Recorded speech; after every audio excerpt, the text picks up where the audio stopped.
الہی وہ شعور دے جس سے آشنا ہو خودی، وہ راہ بتا جس سے شناخت ہو مجھے تیری۔ زمانہ ناز کرے وہ انداز دے مجھ کو، اونچی اڑان بھروں وہ پرواز دے مجھ کو۔ ارادے نیک ہو میرے تو حوصلہ عطا کر، ہواؤں کا رخ بدلنے کی ہمت عطا کر۔ لکھوں تیری وسعت ایسا قلم بھی نہیں، تیری عظمت بیاں کروں اتنا میرے قلم میں ہنر بھی نہیں۔ جن کی نظریں دنیا کی زیبائی پہ ہوتی ہیں شارکا، وہ تیرے رب کی بے نظیری سے واقف ہی نہیں۔ میں شکریہ ادا کرنا چاہوں گی راشد سر، دلکار اور عمر سر کا، جنہوں نے مجھے یہاں دعوت دی اور بولنے کے قابل سمجھا۔ اللہ تعالیٰ ہمیں بولنے اور سننے اور کہنے سے زیادہ عمل کرنے کی توفیق کریم۔ اما بعد، اعوذ باللہ من الشیطان الرجیم، بسم اللہ الرحمن الرحیم۔ تمام حاضرین جلسہ کو میری جانب سے السلام علیکم ورحمۃ اللہ وبرکاتہ۔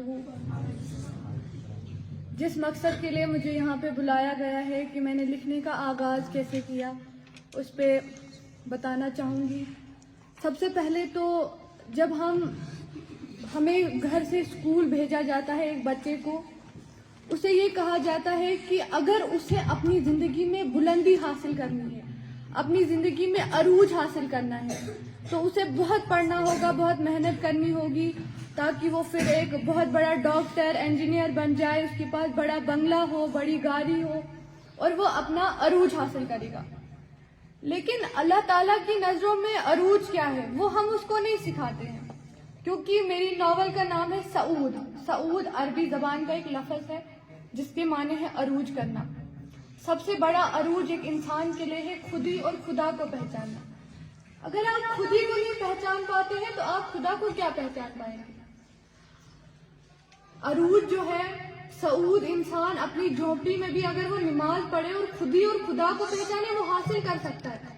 آپ بڑے بنگلے میں ہو، عیاشیاں کرو، وہ تو زوال ہے۔ ہو سکتا ہے دنیا کے لیے وہ عروج ہے، لیکن وہ آپ کے لیے اور اللہ کی نظروں میں وہ زوال ہے۔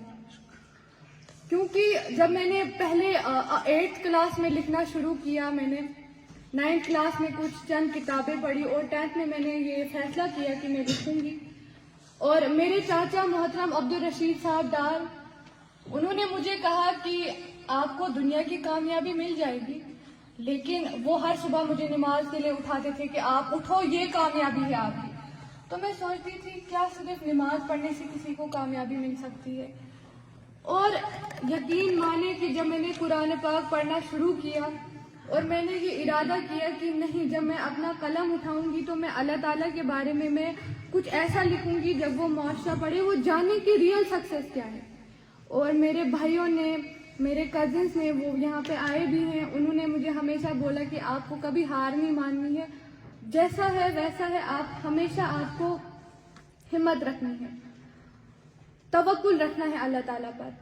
اور میرے استاد محترم حافظ بشیر سر، جنہوں نے بعد میں میری ناول کی نظر ثانی کی، اور ان نے مجھے سکھایا کہ سچ میں سعود وہ ہوتا ہے، عروج وہ ہوتا ہے جو بندہ اپنے رب کے سامنے کرتا ہے۔ آپ عروج پہ ہیں اور آپ جانتے ہیں، کبھی انسان کی زندگی میں ایسے حالات آتے ہیں، اسے محسوس ہوتا ہے اس کی دعائیں کوئی نہیں سن رہا، اللہ تعالیٰ اس کی دعائیں بھی قبول نہیں کر رہا ہے، اور وہ بہت کمتر سمجھتا ہے خود کو۔ ایک ڈپریشن، نا امیدی جو کہ عام ہے ہمارے نوجوانوں میں، وہ یہ سوچتے ہیں کہ میں تو اتنی دعا کر رہا ہوں اللہ تعالیٰ سے، اللہ تعالیٰ کے خزانے میں کیا کوئی کمی ہے، وہ مجھے یہ چیز نہیں دے رہا ہے۔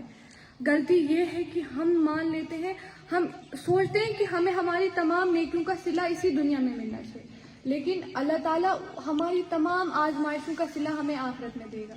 کبھی زندگی میں ایسا فیز آتا ہے جہاں انسان یا تو ڈوبتا ہے یا ابھرتا ہے، اور جو ابھرتا ہے وہی کچھ بنتا ہے، کیونکہ برے وقت سے آپ بہت کچھ سیکھتے ہیں، آپ کو بہت کچھ پتہ چلتا ہے برے وقت سے۔ اور ہمیشہ میں آپ تمام یہاں پہ جو بھائی ہیں میرے، میں ان سے کہوں گی کہ اللہ تعالیٰ پہ توکل رکھیں، بھروسہ رکھیں، اور جو اگر آپ کے ساتھ کبھی کوئی آزمائش ہو، کوئی بھی بری چیز، تو اس چیز کو ایکسیپٹ کر لیں۔ اللہ تعالیٰ، بے شک اللہ تعالیٰ انہی کا حامی اور ناصر رہے گا جو اللہ تعالیٰ پہ توکل رکھتے ہیں۔ آخر میں اپنی ناول کی لکھی ہوئی آخری غزل سنانا چاہوں گی۔